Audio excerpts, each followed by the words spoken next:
تیمم طریقه دا ده چې یو ځل به خاورې سره لاس داسې کې چې یو ځل لاس داسې کو نو بیا راځي ونفخ فیهما داسې پوکې ولا ورکا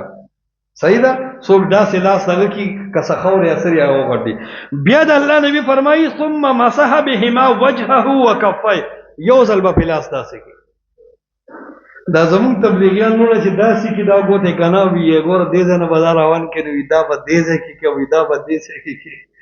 دا هغه خبرې دي چې الله او رسول دا بوج په موږ نه دی خو بزانه بازور موږ دا کدا الله او رسول ویلي خو فبها ونعمت او کاغي نه ویل نو ته د خپل وایي کنه شپږو نمبرو کې دومره زور نه چې د حدیثونو خپل تشریح به روزي نو عرض دا دی چې بس په مخ دی لاس راخکل کافی ده دا نه چې د اودس هغه ټولو اندامونو ته ورسه او بیا ګوره داسې دی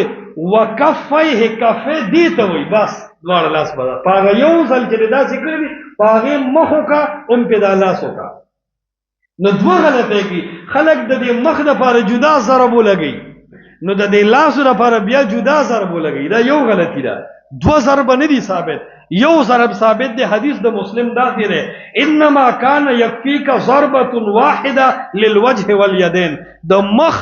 او د لاسونو دواړو دپاره تیمم کې یو ځل ځمکې له ګزار کافي دی یو خبره شوه دویمه خبره چې صرف دا لاسونه به تر دې ځای کې دا نه چې دا ټول لاس تاسې رابند کړي دا روایات ضعیف او شاذ دي